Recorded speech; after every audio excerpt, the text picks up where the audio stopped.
22 সালের BBA first year.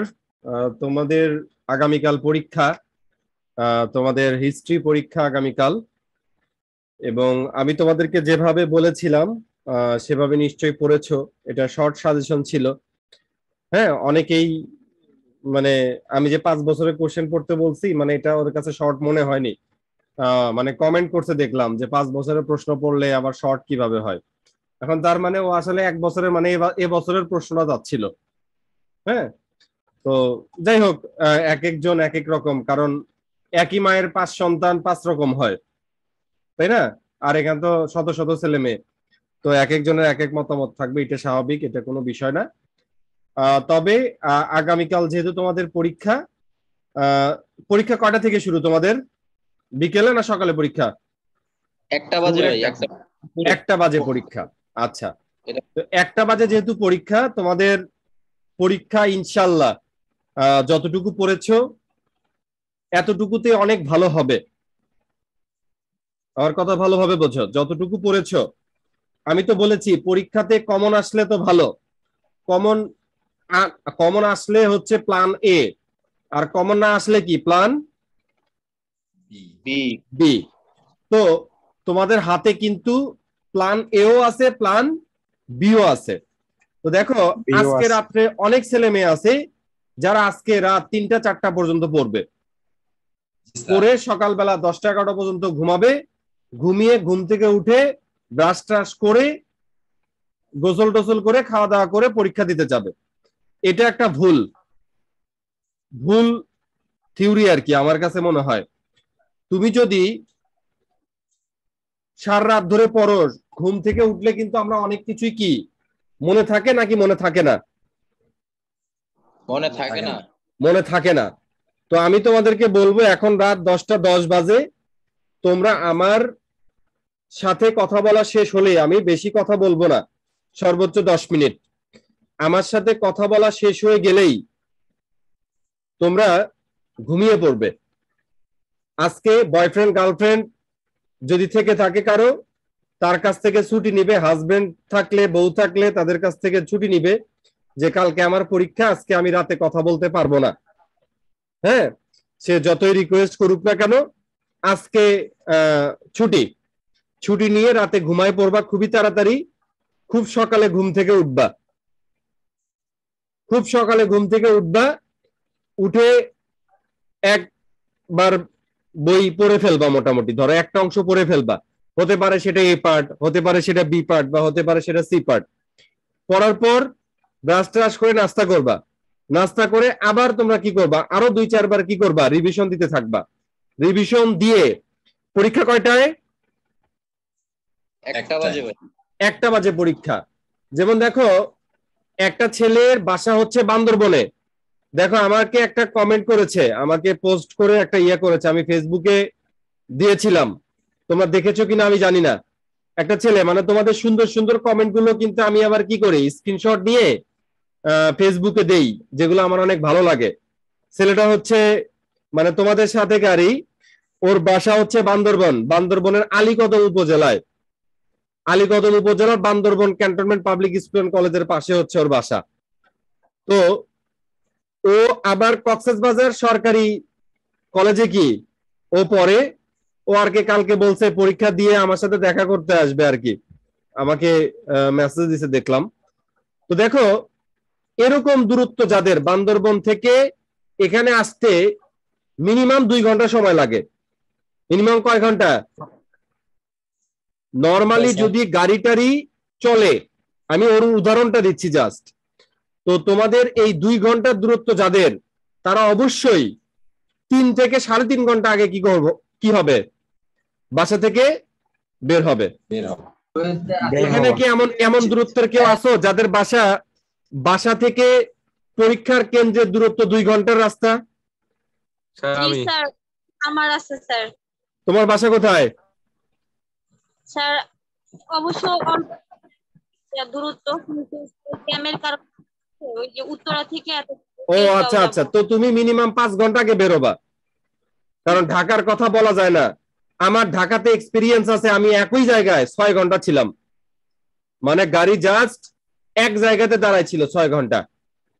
তো তুমি সবচেয়ে চেষ্টা করবা, তোমার ভাই ব্রাদার কারো যদি মোটরসাইকেল থাকে, মোটরসাইকেলের মাধ্যমে যাওয়াটা তোমার জন্য সবচাইতে কি উত্তম কাজ।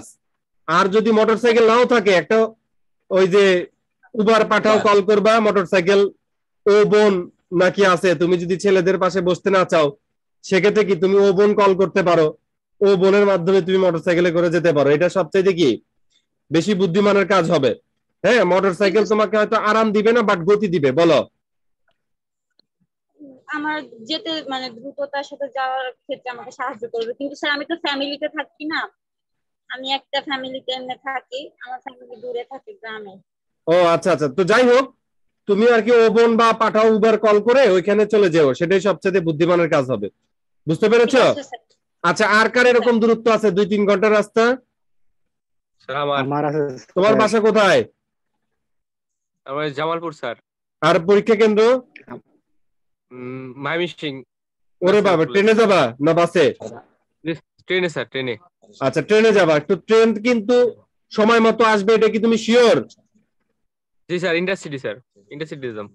আচ্ছা আচ্ছা, যাই হোক।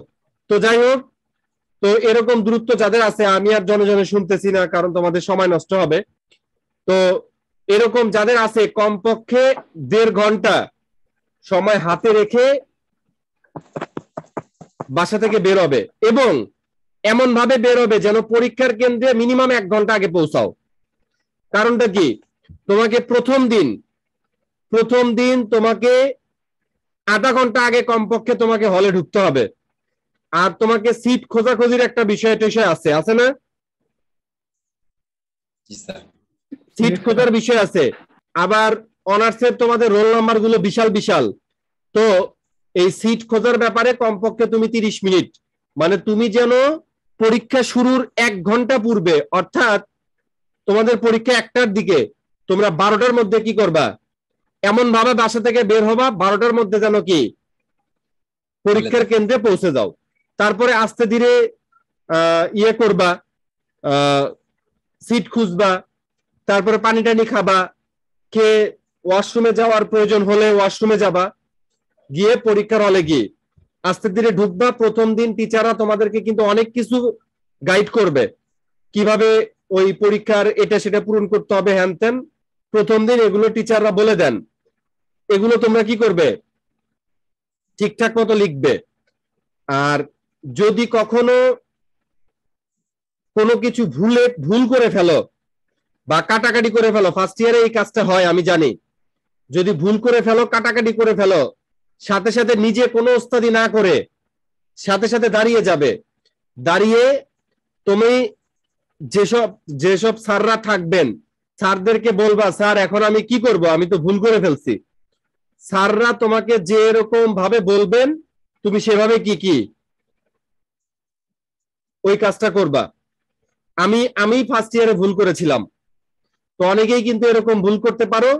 তো আগামীকাল এই ভুলগুলো কি, মানে যদি পরীক্ষার হলে যদি কোনো ভুল হয়ে যায়, সাথে সাথে তুমি কি টিচারকে বলবা, টিচার যেটা বলবে তুমি সেটা শুনবা। কথা বুঝতে পেরেছো? তো আশা করি তোমাদের প্ল্যান এ অনুযায়ী পরীক্ষা ভালো হবে। তো প্ল্যান এ অনুযায়ী যদি পরীক্ষা ভালো নাও হয়, কোনো সমস্যা নেই, প্ল্যান বি কি করবা, অ্যাপ্লাই করবা। আর কারো কোনো কোশ্চেন থাকলে বলো পরীক্ষার হল সম্পর্কে। ভাইয়া কোনো সাইন পেন ব্যবহার করলে ভালো হবে নাকি হাইলাইট করার জন্য? না না না, সাইন পেন ভুলেও ইউজ করবে না, সর্বোচ্চ তুমি সবুজ বা নীল কালি ব্যবহার করতে পারো, সর্বোচ্চ। তবে অনেক টিচার এটা করতেও নিষেধ করেন। স্যার আমরা যদি পেন্সিল দিয়া মার্জিন টানি? হ্যাঁ, মার্জিনটা পেন্সিল দিয়ে টানবে, মার্জিন অবশ্যই পেন্সিল দিয়ে টানবে। কেমন? আর কারো কোনো কোশ্চেন থাকলে করো।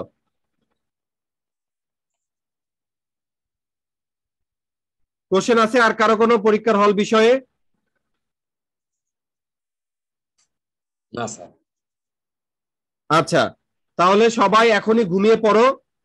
ঘুমিয়ে পড়ে আগামীকাল সকাল সকাল ওঠো, যেভাবে বললাম ঠিক সেভাবে পড়ো। ইনশাল্লাহ তোমাদের পরীক্ষা অনেক ভালো হবে। যদিও আমি তোমাদের হিস্ট্রি পড়াইনি, কিন্তু যেহেতু আমি কিন্তু চাইলে আজকে অফ দিতে পারতাম না? জি স্যার। আমি জানি আমার এই কথাগুলো তোমাদের মোটিভেশন দিবে, সাহস যোগাবে। আমি জাস্ট এই জন্য তোমাদেরকে আজকে জয়েন করতে বলেছি। সবার জন্য দোয়া রইল, ভালোবাসা থাকলো। আমার জন্য সবাই দোয়া করবা। কালকের পরীক্ষাটা দিয়ে রাত কালকে কি বার? সোমবার। আগামীকাল রাত 8টায় তোমাদের সাথে দেখা হবে। ওকে? যেহেতু গ্যাপ আছে আমরা কথাবার্তা বলবো, পরীক্ষা কেমন হলো শুনবো। বুঝতে পেরেছো? স্যার বুঝি নাই।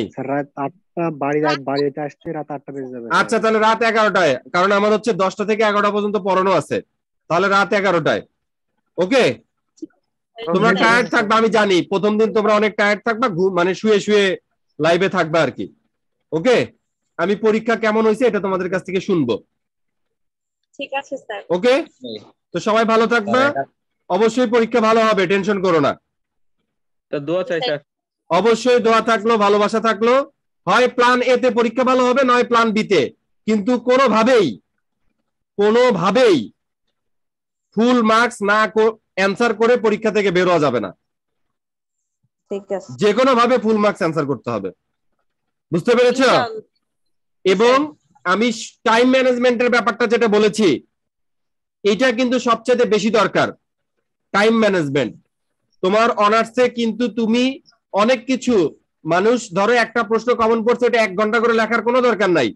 তুমি 25 থেকে 30 মিনিটের ভিতরে এটা শেষ করে ফেলো। শেষ করে দেন তুমি কি অন্যটা লেখো। টাইম ম্যানেজমেন্টের ভিডিওটা আপলোড করেছি, দরকার হলে আরেকবার দেখে নাও। দেখে দেন পরীক্ষার অবশ্যই ঘড়ি নিয়ে যাবা। অনেকেই কিন্তু ভুল করে ঘড়ি নিয়ে যাও না। এখনই দরকার হলে হাতে ঘড়ি পরে থাকো। ঘড়িটা তোমার যে আছে, তোমার যে মানে কি বলবো, যেখানে আর কি মার্কশিটটার মানে প্রবেশপত্র রেখে দিয়েছ, ওটার মধ্যে ঘড়িটা এখনই ঢুকায় রাখো। পরীক্ষার যাবতীয় যা কিছু দরকার, অ্যাডমিট কার্ড, রেজিস্ট্রেশন, ও অবশ্যই অনেকেই কিন্তু ভুল করে রেজিস্ট্রেশন কার্ড পরীক্ষার হলে নিয়ে যায় না। অনেকেই রেজিস্ট্রেশন কার্ড পরীক্ষার হলে নিয়ে যায় না। প্রথম দিন কিন্তু রেজিস্ট্রেশন কার্ড চেক করবে। রেজিস্ট্রেশন কার্ড, অ্যাডমিট কার্ড অবশ্যই কি পরীক্ষার হলে নিয়ে যেতে হবে। তো এগুলো এখনই গুছিয়ে রাখো। রেজিস্ট্রেশন কার্ড ছাড়া, অ্যাডমিট কার্ড ছাড়া কিন্তু পরীক্ষা দিতে দিবে না। এগুলো এখনই গুছিয়ে রাখো। স্কেল, পেন্সিল, যা যা সরঞ্জাম দরকার, পরীক্ষার জন্য ঘড়ি, সবকিছু এখনই ঠিকঠাক করে রাখো। বুঝতে পেরেছো? ঠিকঠাক করে রেখে তারপরে তোমরা ঘুমাও। ওকে? জি স্যার। আর কারো কোনো কথা আছে? স্যার আরেকটা বিষয় স্যার, বলো। 10 নাম্বার সি পার্টের প্রশ্নের অ্যানসার গুলোর ক্ষেত্রে কি স্যার 3 পেজ করে লিখবেন, লিখতে হবে না স্যার? আমি 3 পেজ 4 পেজ কোনো বুঝি না। তুমি 25 থেকে 30 মিনিটের ভিতরে যতটুকু লিখতে পারবা অতটুকু লিখবা, কারণ তোমাকে সবগুলো অ্যানসার করতে হবে। স্যার আমাদের কলেজে স্যারে বলছে 4 পৃষ্ঠা মিনিমাম দিতে। এখন শোনো, তুমি যদি 4 পৃষ্ঠা না পারো, আমি তোমাকে বলি, এখন 4 পৃষ্ঠা দিতে যায় যদি তোমার 50 মিনিট সময় যায়, কথার কথা, তাহলে ওই 4 পৃষ্ঠা দেওয়ার দরকার নাই। আমি তোমাকে বলছি, তুমি যদি 25 থেকে 30 মিনিটের ভিতরে 6 পৃষ্ঠা লিখতে পারো, তোমার কি ভালো না খারাপ? ভালো স্যার। তুমি টাইমটা ফলো করবা, যে 25 থেকে 30 মিনিট আমার টার্গেট, 25 থেকে 30 মিনিট আমি লিখবো, এর মধ্যে আমি যা লিখতে পারি। কথা কি বুঝতে পেরেছো? হাবিব, অডিওটা অফ করে পড়ো। ওকে? হাবিব আজকেই ছিঁড়ে ফেলবে পড়াশোনা করে, বোঝা যাচ্ছে। ঘুমাই পড়ো, ঘুমাও। চুল তো এমনি পড়ে যাচ্ছে, আরো পড়ে যাবে। রাত করে পড়ো না, হ্যাঁ, কালকে সকালে পড়ো। ওকে? টাটা, আল্লাহ হাফেজ। সবার জন্য দোয়া এবং ভালোবাসা রইলো। বলো স্যার। বলো। একটা সমস্যা স্যার, অ্যাকাউন্টিং এর সমস্যা আজকে না, কালকে। অ্যাকাউন্টিং এর সমস্যা এখন বলবো না। অঙ্কটা করি স্যার। আরে আজকে না গাধা, কালকে করো। পরীক্ষা তুমি রাখ কইলা না ভাই। কালকে কি অ্যাকাউন্টিং পরীক্ষা? আর কার কি আছে বলো? আচ্ছা, ওকে। আপনি কেমন আছেন? আমি ভালো আছি, আল্লাহ হাফেজ। তোমরা পরীক্ষা ভালো দিলে আমি ভালো থাকবো, কারণ তোমরা আমার একটা ভালোবাসার ব্যাচ। এবছর প্রায় 400 জন স্টুডেন্ট আমার পরীক্ষা দিচ্ছে, পেইড ব্যাচে 400 জন স্টুডেন্ট।